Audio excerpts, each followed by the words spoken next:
9, Centre 97.3, Est-Ouest 91.7. RM1, la radio nationale. It's 9 o'clock.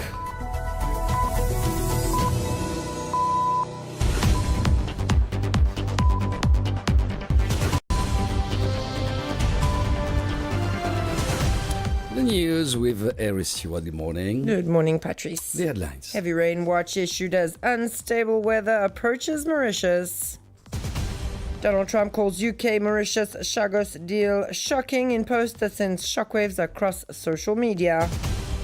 Steve Juliet case sees phone call between ex-police chief and forensic pathologist examined in court yesterday. Public consultation on secondary school admissions extended till mid-February. Domestic violence cases continue to surge while government pledges legal reforms. Health Ministry seeks new working arrangements for hospital specialists.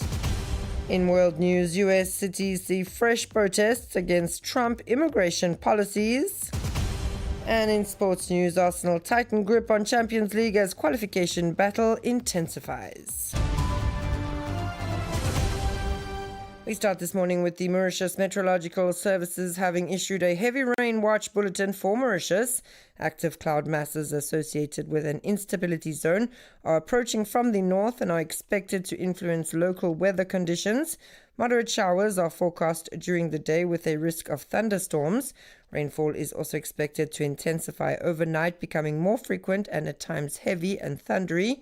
A heavy rain watch thus remains in force across the island, where there's risk of water accumulation in flood-prone areas, while visibility may be reduced due to fog patches and heavy showers.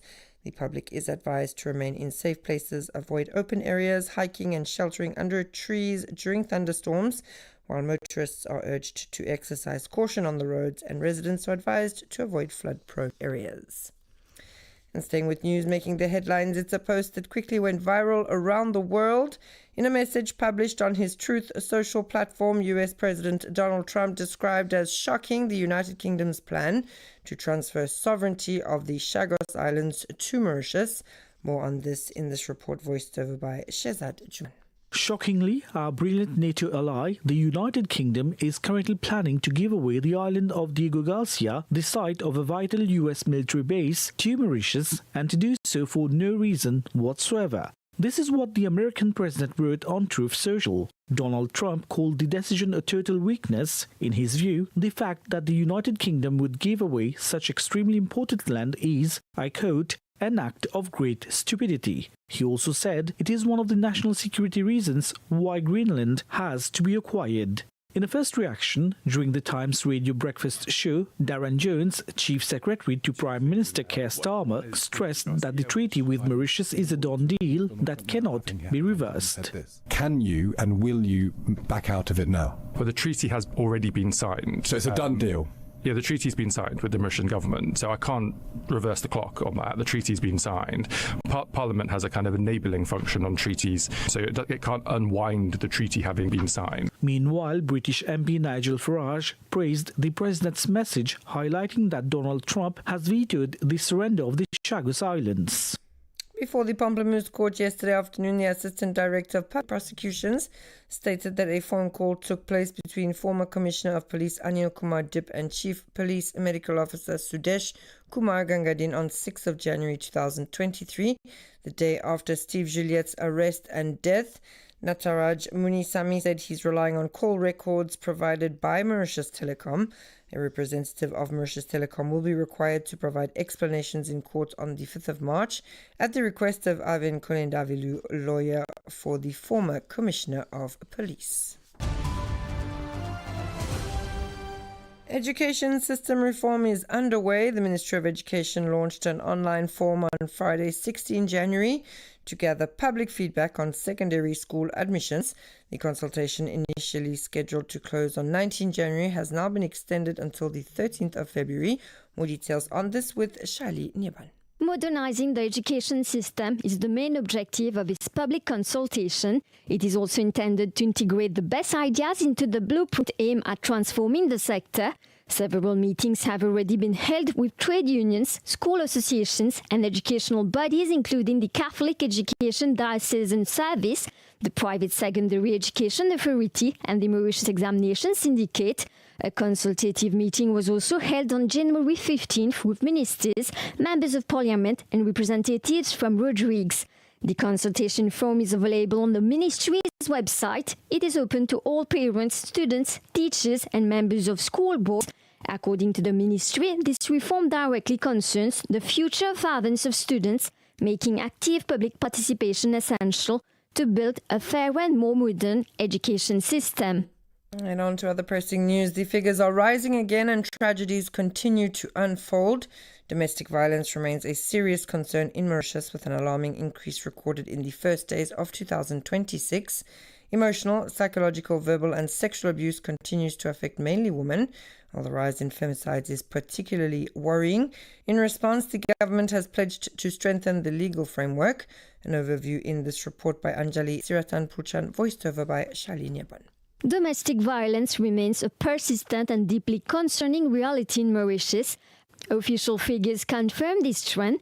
In 2022, 5,381 cases of domestic violence were recorded. In 2023, the number rose to 7,177 cases. In 2024, 5,758 cases were reported, and in 2025, between January and June alone, 3,768 cases had already been logged. These acts of violence take many forms: psychological, verbal, and sexual. Behind these statistics, women, families, and children living in fear and silence. The start of 2026 has marked a worrying turning point. According to the Ministry of Gender Equality and Family Welfare, 40 cases of domestic violence were reported in just 5 days between December 31, 2025 and January 4, 2026 through the 139 helpline dedicated to victims. Even more alarming is the sharp rise in feminicides. There were 4 cases in 2022, 3 in 2023, 9 in 2024, and already 11 cases in 2025. At the turn of 2025 to 2026, 2 women were killed in less than 72 hours, underscoring the urgency of action. The Ministry of Gender Equality and Family Welfare has indicated that progress is being made on the domestic abuse bill. Working sessions with NGOs are scheduled for January 27th and 28th to validate the new provisions. The stated objective is to present the bill to the Mauritian Parliament this year, a long-awaited piece of legislation aimed at better protecting victims and strengthening the fight against all forms of domestic violence. And in other news, the Ministry of Health says it's seeking a win-win solution for both patients and medical specialists working 24 hours a day in public hospitals. This follows a ruling by the Employment Relations Tribunal, which found that in August 2022, the decision to impose on-site night duties on gynecologists, pediatricians, and anaesthetists were taken unilaterally without prior consultation. The Ministry of Health will soon convene a meeting with the specialists to discuss working hours, particularly night shifts. And it's 9 after 9. You're listening to RM1, where we move to international news, where thousands of US workers and students marched through cities and university campuses on Tuesday to protest against President Donald Trump's immigration policies. On the first anniversary of Trump's second term, demonstrations erupted nationwide against his immigration crackdown, following outrage sparked by recent incidents involving federal agents. In New York, hundreds gathered outside Trump Tower despite freezing temperatures, chanting slogans and singing protest songs. Demonstrations were also reported in Washington and several smaller cities across the country. And finally, in sports, in the UEFA Champions League phase, Arsenal continued their perfect run, recording a 7th straight victory and consolidating their position at the top of the table.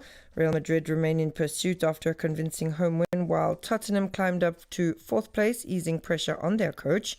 Further down the standings, Paris Saint-Germain missed the opportunity to secure direct qualification for the round of 16. PSG are level on points with Sporting Portugal and Manchester City, as the race for qualification remains wide open, with the league phase nearing its conclusion. That's all from me this morning. Thanks so much for tuning in. Stay tuned now to Lizzie with the